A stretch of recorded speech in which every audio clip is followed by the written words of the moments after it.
প্রথমত হচ্ছে সাসপেন্ড কেন করেছে তাদের দলের বিষয়ে সেটা নিয়ে তো আমার বক্তব্য নেই,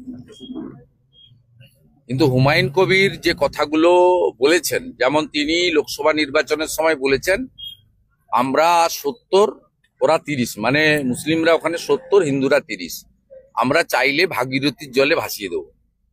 তারপরে হুমায়ুন কবির বললেন যে এটা আমার কথা ছিল না, এটা মমতা ব্যানার্জির কথা ছিল। তাই মমতা বন্দ্যোপাধ্যায় তাকে বাবরি মসজিদ ওখানে গড়ার জন্য সমর্থন করছেন কিনা, অনুমোদন দিয়েছেন কিনা, পিছনে আছেন কিনা, সেটাও তো আগে জানা দরকার হুমায়ুন কবিরের কাছ থেকে। হুমায়ুন কবির বলেছেন যে যে উগ্র মৌলবাদী রাজনীতি করেছেন তিনি ইউসুফ পাঠানকে জেতানোর জন্য, অধীর চৌধুরীকে বা বিজেপিকে হারানোর জন্য, তিনি বলেছেন যেটা আমি করিনি, আমাকে দিয়ে করানো হয়েছে।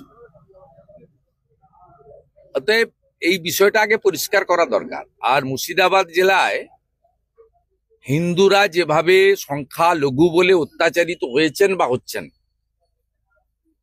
সেই বিষয়ে তো মুখ্যমন্ত্রী আজকে কিছু বলেননি। হরগোবিন্দ দাস, চন্দন দাস খুন হলো কেন? ধুলিয়ান শামশেরগঞ্জে 16% হিন্দু তাদের দেশি নৌকো করে রাত্রিবেলা ফরাক্কা পেরিয়ে বৈষ্ণবনগরে গিয়ে আশ্রয় শিবিরে খিচুড়ি খেয়ে থাকতে হলো কেন? এসব কথা তো উনি বলেননি। আজকে তো নতুন নয়, সেই 2019 সালে সিএ কে এনআরসির নাম করে বলা থেকে শুরু করে মুর্শিদাবাদে বারে বারে মৌলবাদী শক্তির দ্বারা শান্তিপ্রিয় জনগণ এবং হিন্দু জনগোষ্ঠী আক্রান্ত হয়েছে। এই বিষয়ে তো মুখ্যমন্ত্রী স্পষ্ট করে সেখানে কিছু বলেননি। তিনি এর আগে মুর্শিদাবাদের জিয়াগঞ্জে লালবাগের মিটিংয়ে বলেছিলেন ইমাম সাহেবদের দেখে, আমি এখানে আপনাদের দায়িত্ব দিয়ে যাচ্ছি হিন্দুদেরকে রক্ষা করার জন্য। তারপরেই তো ধুলিয়ান শামশেরগঞ্জ হয়েছিল।